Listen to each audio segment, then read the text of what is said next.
नमस्कार दोस्तों, मैं हूं आपका दोस्त आपका होस्ट आर के और आप देख रहे हैं आर के ट्रेडिंग। दोस्तों तारीख है 6 अक्टूबर 2021 और यहां पे 7 अक्टूबर 2021 यानी एक्सपायरी डे के लिए दोस्तों निफ्टी के फार्मा मेटल आईटी और साथ ही फाइनेंशियल स्टॉक के एनालिसिस लेकर आपके सामने हाजिर हूँ।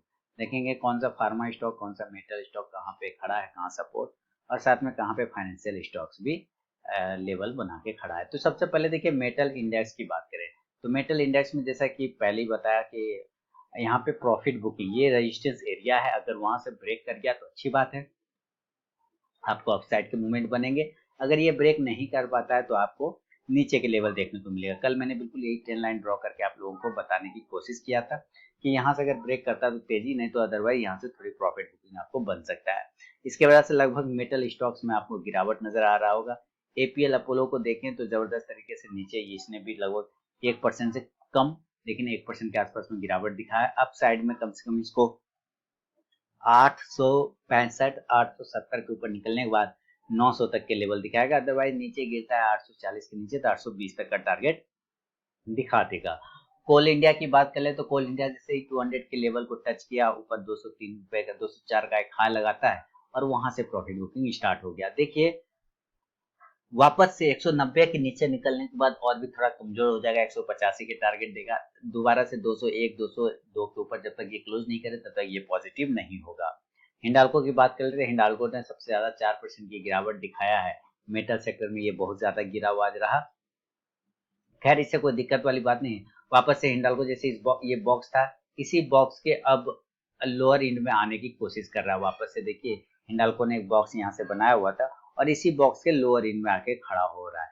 अब अगर इस बॉक्स को फिर से ये ब्रेक कर देता है नीचे तो ये दोबारा से 450 वाले रेंज में आ जाएगा। यानी कि कल अगर ये ब्रेक करता है 470 के नीचे आता है, 472 के नीचे आता है तो ये कमजोर हो जाएगा और तब फिर नीचे के लेवल 465 तक 460 तक आ सकता है। हिंद कॉपर की बात करें तो 125 का 34 के आसपास का हाई लगा है। हिंद कॉपर ने 134 रुपए के आसपास का हाई लगाया और ये वहीं से रिजेक्शन स्टार्ट किया, लेकिन इससे कोई दिक्कत वाली बात नहीं है। यहाँ पे भी नीचे की साइड में अगर 120 के ऊपर जब तक खड़ा है तब तक पॉजिटिव है, 120 के नीचे जाने पे और भी निगेटिव बन जाएगा। हिंदुस्तान जिंक ठीक ठाक है, 320 के ऊपर निकलने के बाद एक नया लेवल आपको फिर दिखाएगा अप साइड में, जो 325 से 30 तक लेके जाएगा। जेएसडब्ल्यू स्टील ने भी गिरावट और नीचे के लोअर 640 से 645 तक का एक एरिया है, इसके एरिया के बीच में रहेगा तो साइडवेज रहेगा 640 से 645। कल अगर ये 655 को ब्रेक करता है तो 650 45 और 40 तक का लेवल दिखा सकता है। पॉजिटिव होने के लिए कम से कम ऊपर 690 के ऊपर सस्टेन करना होगा। जिंदल स्टील की बात करें तो नेक्स्ट टारगेट जैसे 435 है तो ये टारगेट 435 आपको देगा, लेकिन फिलहाल इस जगह पे चूंकि पूरा मेटल इंडेक्स ही गिर गया है, अब ये पूरा मेटल इंडेक्स गिरा हुआ है तो इसकी वजह से ये भी नहीं जा पाया और उसे भी यहाँ पे एक ट्रेंड लाइन का रेजिस्टेंस है, उसी रेजिस्टेंस का भी ये सपोर्ट बना के होल्ड कर रहा है। ऊपर 415 को दोबारा ब्रेक करेगा तो 425 से 30 तक के टारगेट दोबारा से दिखाएगा। मोइल की बात करें तो मोइल ने एक हाई लगाया है अपसाइड में जाने के लिए 175 के आसपास। 175 के ऊपर निकलने के बाद ये फिर से एक मूवमेंट दिखा सकता है अपसाइड में 180 के टारगेट के लिए। नीचे 165 ब्रेक करेगा तो 162 से 60 के टारगेट दिखा सकता है। मिधानी इसी रेंज में ट्रेड कर रहा है, 192 के लेवल को ब्रेक करेगा, 195 से 198 का लेवल ऊपर में, और अगर नीचे ब्रेक करता है 186 को तो 180 तक का टारगेट। एनएमडीसी की बात करें तो एनएमडीसी भी सेम उसी कंडीशन में रेंज के ऊपर नहीं निकल पा रहा है, 150 के ऊपर निकलेगा तो 155 से 60 के टारगेट देगा। नेशनल एल्युमिनियम की बात करें तो देखते हैं नेशनल एल्युमिनियम बिल्कुल अपने साइडवेज जगह पे आके खड़ा हो गया। साइडवेज क्या तेज गिरावट रहा, लगभग 5.5% की तेजी, 5% की मंदी, तेजी ने डाउन साइड में 5.5% की मंदी दिखाया और लोअर लेवल में अब ये जो बॉक्स है हमारे, इस बॉक्स के अपर एज पे आने की कोशिश कर सकता है। अगर ये 95 या 96 के लेवल को नीचे ब्रेक करता है तो 92 का टारगेट सेल साइड में दिखा सकता है। रत्नामणि मेटल्स 2200 के ऊपर जब तक क्लोज नहीं करे पोजीशन नहीं लेंगे। 2200 के ऊपर निकले बाद 2250 से 2300 के टारगेट, नीचे ब्रेक करता है अगर 2160 के नीचे तो 2100 तक का टारगेट दिखा सकता है। सेल अपसाइड में जाने के लिए 125 का रेजिस्टेंस एरिया उसके ऊपर निकलेगा तो 130 से 35 का टारगेट, लेकिन फिलहाल वापस वही मेटल में गिरावट, तो इसी स्टॉक्स में भी गिरावट देखने को बन रहा है। 110 रुपए का इंपॉर्टेंट सपोर्ट है तो वहां तक होल्ड कर सकते हैं। टाटा स्टील की बात करें, टाटा स्टील इस बॉक्स के ऊपर जिस दिन निकलेगा आपको नया तेजी नहीं मिलेगा, नया मूवमेंट देखने को मिल सकता है टाटा स्टील में। ऊपर 1355 से 60 को ब्रेक करेगा तो 1400 के टारगेट। फिलहाल टाटा स्टील इस लोअर एंड पर अगर आता है 1250 तक का एक टारगेट आपको दिखा सकता है। जैसे ही 1270 ब्रेक करेगा 1250 का टारगेट। बिलस्पन कॉर्प की बात करें तो होल्ड कर रहा है बिलस्पन कॉर्प ठीक ठाक है, 152 से 53 54 ये सब रेजिस्टेंस एरिया। ब्रेक करेगा तो 160 के नेक्स्ट टारगेट आपको दिखाएगा बिलस्पन कॉर्प। तो दोस्तों ये था निफ्टी के मेटल स्टॉक पे हमारा अपना व्यू। अब चलेंगे आईटी स्टॉक्स की तरफ। आईटी में भी देखिए सेम वही प्रॉफिट बुकिंग, इस जोन पर होल्ड कर रहा है आईटी इंडेक्स। ऊपर की साइड में अगर ये 35,800 को ब्रेक करेगा तो 35,900 36,000 तक जाएगा, और अगर ये नीचे ब्रेक करता है 35,000 को तो कमजोर हो जाएगा, 34,900 34,800 तक का टारगेट दिखा सकता है। इसी हिसाब से अगर हम चले तो कोफोर्ज पे नजर रखिए। देखिए कोफोर्ज पे ऊपर में एक रेजिस्टेंस एरिया है 5500 के आसपास का, 5500 के ऊपर निकलेगा 5600 के टारगेट आपको बहुत तेजी से दिखाएगा। एचसीएल टेक की बात करें तो एचसीएल टेक मैंने 3 स्टार में लिया हुआ था, नीचे के साइड के लगभग सारे टारगेट डन हो गए। वापस से एचसीएल टेक अगर 1310 के ऊपर निकलता है तो फिर 1350 की तरफ जाएगा, नीचे ब्रेक करेगा 1270 को तो 1250 का इंट्राडे टारगेट दिखाएगा। नौकरी यानी इन्फो एज आज का हाई है 6650 के आसपास का, उसके ऊपर जब तक सस्टेन नहीं करे तो नया पोजीशन नहीं बनेगा। 6650 के ऊपर बनेगा तो ये आपको 6700 के टारगेट आपको दिखा सकता है। इन्फोसिस की बात करें तो इन्फोसिस ट्रेंड लाइन पर बहुत ही अच्छे तरीके से क्रूशल लेवल पर होल्ड कर रहा है। इन्फोसिस 700 1705 1710 के ऊपर निकलने के बाद 1720 से 50 के टारगेट बनेंगे। नीचे की इंपॉर्टेंट सपोर्ट है 1660 का, अगर वो ब्रेक करेगा तो 1640 से 1620 का टारगेट देगा। एलटीआई की बात करें तो एलटीआई ऊपर की तरफ में 5950 का एक रेजिस्टेंस एरिया, सॉरी 5900 का एक रेजिस्टेंस एरिया। जब तक ये 5900 के ऊपर यानी 5900 के ऊपर नहीं निकले तब तक कोई भी नया पोजीशन हम लोग नहीं बनाएंगे। उसके ऊपर जाने के बाद ही नई तेजी देखने को मिलेगी, और नीचे अगर ये ब्रेक कर गया किसी भी कारणवश अपने लोअर सपोर्ट एरिया को जो 5620 से 10 का आता है तो वो कमजोर हो जाएगा। 5600 के नीचे भी से भी जान लीजिए 5600 के नीचे और भी कमजोर हो जाएगा, सीधे गिर जाएगा ये 5500 की टारगेट की तरफ। आज का लो जो है 5670 का लगा, 5650 के नीचे आने पे 5600 तक के टारगेट आराम से बनेंगे। माइंड ट्री की बात करें, हाँ माइंड ट्री की बात करें तो क्या 4150 इसके ऊपर जाएगा, 4150 के ऊपर आज का लो लगाया 4155, तो 4150 के नीचे निकलने पर 4150, हाँ 4150 बिल्कुल, उसके नीचे निकलने पे ये कमजोर हो जाएगा 4100 और लगभग 4000 के टारगेट। ऊपर जाने के लिए कम से कम उसको ब्रेक करना होगा 4300 रुपए को या 4320 रुपए को, तब ये पॉजिटिव होगा 44 तो 4420 का टारगेट देगा। एम्फासिस अभी भी एक रेजिस्टेंस एरिया पे लगभग 3200 का, 3200 को ब्रेक करेगा 3300 3250 से 3300 के टारगेट बनेंगे। टीसीएस नहीं होल्ड कर पा रहा है अपसाइड में, लेकिन टीसीएस 3845 3850 के ऊपर निकलने के बाद आपको 3900 के टारगेट बनाएगा। टेक महिंद्रा सेम उसी कंडीशन में अपसाइड में जाने के लिए 1425 का लेवल 1420 का लेवल आ रहा है, उसके ऊपर निकलेगा तो आपको 1450 से 1475 के टारगेट बनेंगे। नीचे अगर ये ब्रेक कर गया 1370 का तो सेल करेंगे 1350 से 1330 के टारगेट के लिए।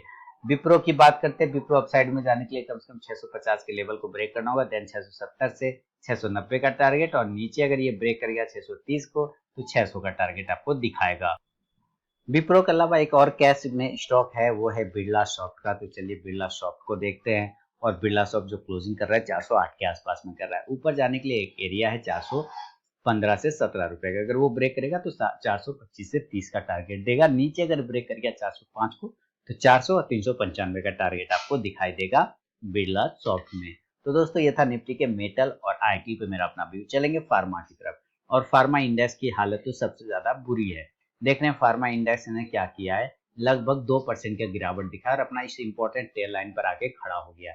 मतलब जहां से ये चला था वहां से इसने गिरावट दिखाई, एक जगह यहाँ 2 3 2 और यहाँ पे 3, इसको ब्रेक करके ऊपर गया, वापस उसी पे आके सपोर्ट ले रहा है। अब ये इतना भयानक क्रूशियल लेवल पे है कि 14,420 को नीचे गिरता है अगर ये, तो बहुत तेजी से गिरावट दिखाएगा फार्मा स्टॉक, जो सीधे लेके आ जाएगा 14,000 लगभग 250 के आसपास में। इसके वजह से एलकम में भी देखें तो गिरावट मिला है। एलकम में राउंड नंबर का सपोर्ट है 3880 का, अगर उसको ब्रेक करेगा तो डायरेक्ट ये गिर जाएगा 3815 के पास में। और विंडो फार्मा ये थोड़ा ठीक ठाक है और इसी टेल लाइन के पास में अपने आप को होल्ड भी कर रहा है। तो अरविंदो फार्मा जैसे ही 732 के ऊपर निकले तो एक बार 740 का इंट्राडे टारगेट दिखा सकता है। बहुत ही छोटा सा लेवल है सेल साइड के लिए, अगर ये इस रेड लाइन को नीचे में ब्रेक कर दे जो कि 700 रुपए का लेवल आता है तो गिरावट बढ़ जाएगी, 680 तक के टारगेट जा सकता है। बायोकॉन ने नीचे के लेवल को ब्रेक कर दिया, तो ये थोड़ा कमजोर हो चुका है दोस्तों बायोकॉन। कल वापस से अगर ये 355 को ब्रेक करता है तो ये 345 से 340 तक के लेवल आपको दिखा सकता है सेल साइड में बायोकॉन। बायोकॉन के अलावा केडला की बात करें तो केडला देखिए ऊपर की साइड में, एक केडला में तो खैर अप साइड में जाने के लिए इसको पोजीशन क्लियर करना होगा 570 से 72 के ऊपर। उसके बाद ही एक अच्छा मूवमेंट आपको 500 600 तक के आसपास में आपको केडला दिखा सकता है। लेकिन अगर नीचे की साइड में वापस से अपने लोअर लेवल को ब्रेक कर गया 565 को, तो अपने इस एंड पर ये 540 के आसपास आ सकता है। सिप्ला की बात करें तो सिप्ला भी बेहद कमजोर हो गया। देखिए सिप्ला तीनों दिन से कंटिन्यू डाउन ट्रेंड में आया हुआ है और अपने आज इस इंपॉर्टेंट सपोर्ट लेवल को भी ब्रेक करके नीचे चला गया, जो कि 920 का आता है। अब 920 के आने के बाद ये सही में कमजोर हो गया, क्योंकि 920 इसका इंपॉर्टेंट सपोर्ट एरिया है। इसके नीचे कमजोर है, 910 के नीचे जाने पे और भी कमजोर हो जाएगा। 900 और 890 के इंट्राडे टारगेट आपको दिखाएगा। डीबीज लैब की बात करें तो डीबीज लैब आपके ऊपर की तरफ में जब तक इसको ब्रेक नहीं करे 5270 से 80 को, तब तक बाय का पोजीशन नहीं बनाएंगे। और नीचे अगर ये 5110 को ब्रेक करता है तो सेल करेंगे 5050 के टारगेट के लिए। दोस्तों अगर आप लोग मेरे नए सब्सक्राइबर हैं, चैनल को सब्सक्राइब नहीं किया तो जरूर सब्सक्राइब कर लें और साथ ही आरके ट्रेडिंग मोबाइल ऐप को डाउनलोड कर सकते हैं गूगल प्ले से, जहां पे आपको लाइव मार्केट और एंड ऑफ डे बहुत सारे एनालिसिस मिलता है। लाइव मार्केट में बहुत सारे कॉल मिलेंगे, इंट्राडे कॉल, और end of day end of market जो है आपको एनालिसिस, चार्ट, पोस्टिंग वगैरह बहुत सारी चीजें प्राप्त होती रहती है। साथ ही टेलीग्राम चैनल पे भी मैं आपका स्वागत करूंगा, जहां पे आपको लाइव मार्केट में कॉल प्राप्त होता है। आप आज भी जाके देख सकते हैं, बहुत सारे कॉल्स मिले थे जिसका काफी जो है टारगेट काफी हिट हुए हैं। मैंने प्रॉफिट भी बुक करवा दिया था।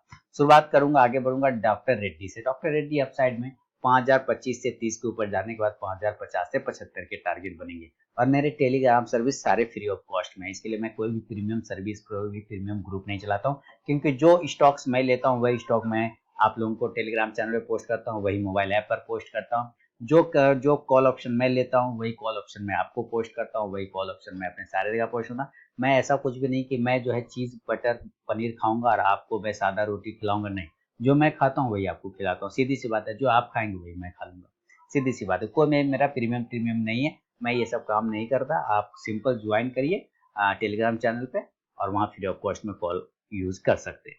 तो चलिए आगे बढ़ूंगा, लुपिन की तरफ है। लुपिन अप साइड में अगर 970 72 के ऊपर निकलने के बाद आपको 980 से 1000 के टारगेट दिखाएगा, और नीचे अगर ये ब्रेक कर जाएगा 940 तो 920 के टारगेट लगाएगा। सन फार्मा आपने देखिए इसी जोन पर, ये इसका इंपॉर्टेंट सपोर्ट जोन है। अगर इसके नीचे गिर गया तो आपको सीधे 20 पॉइंट की गिरावट मिलेगी।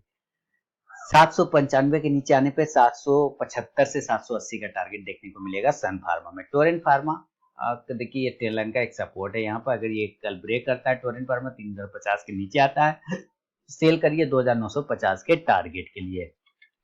आगे बढ़ते हैं, और भी कुछ फार्मा स्टॉक है दोस्तों, जैसे कि सबसे पहले एस्ट्राजेनिका की तरफ बढ़े। तो एस्ट्राजेनिका क्या बता रहा है, एस्ट्राजेनिका काफी लोअर लेवल पर है, कोई दिक्कत नहीं। और एस्ट्राजेनिका के पास एक सपोर्ट एरिया आ रहा है, और सपोर्ट एरिया कितने का आ रहा है, सपोर्ट एरिया आ रहा है 3050 से लेकर 50 का। वो एरिया अगर ब्रेक हो गया तो 3000 का टारगेट, ऊपर जाने के लिए 3150 का रेजिस्टेंस है, 55 का रेजिस्टेंस है, ब्रेक करेगा 3200 का टारगेट। इसके अलावा अगर हम मैं ग्रेनुअल्स इंडिया की बात करूं तो ग्रेनुअल्स क्या दिखा रहा है, देखिए होल्ड ही नहीं कर पा रहा। 332 से 33 के एरिया को ये होल्ड नहीं कर पा रहा। अगर होल्ड करे तो अच्छी बात है, अदरवाइज नीचे अगर ये ब्रेक कर गया, जिस तरह से ये नीचे आ रहा है गुस्साते हुए 315 के नीचे, अगर ये किसी तरह से इस रेड लाइन के नीचे गिर गया तो ये कमजोर हो जाएगा, 300 तक के टारगेट आपको दिखा सकता है। ग्लेनमार्क फार्मा की बात अगर हम करें तो ग्लेनमार्क फार्मा भी सेम उसी तरह से ब्रेकआउट चाहिए कम से कम 522 से 25 के ऊपर, उसके ऊपर निकलेगा तो 535 से 40 का इंट्राडे टारगेट बनेगा। अभी फिलहाल नीचे की साइड में काफी ज्यादा लेवल है, इसके पास खुला हुआ लेवल है। अगर ये नीचे 504 को ब्रेक करता है तो 500 और 495 का इंट्राडे टारगेट दिखा सकता है ग्लेनमार्क फार्मा। ग्लेनमार्क फार्मा के अलावा मैं पीईएल की बात करूंगा तो पीईएल में भी आज प्रॉफिट बुकिंग आया होगा, बिल्कुल प्रॉफिट बुकिंग आया है, और लगभग लगभग 0.3% की गिरावट रही। 2940 का हाई है, क्लोज क्या है 2842, लगभग 100 पॉइंट की गिरावट। अब अगर ये नीचे 2820 को ब्रेक करता है, सेल करेंगे 2770 के टारगेट के लिए। पीईएल के अलावा अगर बात करें तो नोवार्टिस को देख लेते हैं। नोवार्टिस कहाँ पे ट्रेड करा है, नोवार्टिस ब्रेक करने की कोशिश किया, सक्सेस नहीं कर पाया। वही 850 का रेजिस्टेंस एरिया ब्रेक करेगा, 875 से 900 का टारगेट, नीचे ब्रेक करेगा 815 को, सेल करेंगे 800 और 790 का टारगेट। इसके अलावा अगर चले नोवार्टिस के अलावा एक स्टॉक है, वो है वोकड फार्मा। तो वोकट फार्मा कहाँ पे ट्रेड कर रहा है, बिल्कुल सेम जगह पर ट्रेड लाइन के नीचे अगर निकल गया 435 से 33 को तो सेल करेंगे 425 का इंट्राडे टारगेट आपको मिल जाएगा। तो ये था दोस्तों निफ्टी के मेटल, आईटी और फार्मा पे मेरा अपना व्यू। चलेंगे फाइनेंशियल स्टॉक की तरफ और देखेंगे फाइनेंशियल स्टॉक में कौन सा स्टॉक कहाँ है। बजाज फिनसर्व, देखिए इसमें आज आपको तेजी बनी नहीं, 7.2% से ज्यादा की गिरावट। 17,550 का एरिया है, अगर वो ब्रेक करेगा तो आपको 17,100 से लेके 150 के टारगेट दिखाएगा। बजाज फाइनेंस भी सेम उसी कंडीशन में लो जगह पे खड़ा है और एक ट्रेंड लाइन का सपोर्ट पर भी आपको दिखाई दे रहा है। अगर ये एरिया ब्रेक हो जाता है 7,650 के नीचे तो 7,600 का टारगेट देगा। चोला फाइनेंस अपसाइड में ब्रेक करने के लिए 580 का लेवल है, अगर 580 के ऊपर निकलेगा 600 के टारगेट। आइबुल हाउसिंग फाइनेंस, देखिए ये सिर्फ सेफ रिस्की ट्रेडर वालों के लिए, सेफ ट्रेडर वालों के लिए बिल्कुल भी नहीं है। 245 के ऊपर सस्टेन कर जाए, 246 के ऊपर सस्टेन कर जाए तो 250 का टारगेट बोला था, वो दिया, हाई 254 तक लगा के आपको दिया, लेकिन ये सस्टेन नहीं कर रहा। नेक्स्ट टारगेट 260 का होगा, अगर ये 250 के ऊपर वापस से क्लोज कर जाए तो, और अगर ये नीचे 237 से 38 को ब्रेक करता है तो 230 का टारगेट। एल&टी फाइनेंस की बात करें तो उसके ऊपर से 92 से 93 रुपए के ऊपर क्लोज करना पड़ेगा, अगर इसके ऊपर निकलता है तो आपको ये 97 से 100 तक के टारगेट दिखाएगा। देखिए नीचे भी एक छोटा सा सपोर्ट एरिया बना के ट्रेड करने की कोशिश कर रहा है। एल हाउसिंग फाइनेंस तो आज प्रॉफिट बुकिंग आया तो कोई दिक्कत नहीं, नीचे 435 ब्रेक करेगा, 430 से 425 का टारगेट। एम फाइनेंस की बात करें अपने सपोर्ट लेवल पर 180 को ब्रेक करेगा तो 175 का टारगेट नीचे में दिखेगा। मन्नपुरम फाइनेंस इतना गिरावट में भी ये कहीं गया नहीं, इसका मतलब क्या है कि ये तेजी में रहना चाह रहा है। इसको कोशिश किया जा रहा है, गिर रहा है लेकिन नहीं गिर रहा है, कोशिश कर तो रहा है लोग लेकिन ये गिर नहीं रहा है। 187 से 88 के ऊपर निकलेगा तो 195 से 200 के टारगेट बनेंगे। मुथूट कैप की बात करें, मुथूट कैप नीचे की साइड में ब्रेक करेगा अगर 400 को तो सेल करिए 390 से 380, ऊपर 415 से 20 को ब्रेक करेगा 450 के टारगेट। मुथूट फाइनेंस स्टेल लाइन के ऊपर 1550 के ऊपर पोजीशन बनेगा 1575 से 1600 के लिए। ऐसा ट्रांसमिट कमजोर है थोड़ा सा, अगर ये नीचे ब्रेक करता है 1297, 95, 96 तो कमजोर हो जाएगा, 1285 तक के लेवल सेल साइड में आपको ऐसा ट्रांसमिट दिखाएगा। तो दोस्तों ये था निफ्टी के फार्मा, मेटल, आईटी और साथ ही फाइनेंशियल स्टॉक में अपना व्यू। अगर पसंद आया तो फीडबैक देना बिल्कुल ना भूलें। मिलूंगा नेक्स्ट वीडियो में, तब तक के लिए बहुत बहुत धन्यवाद।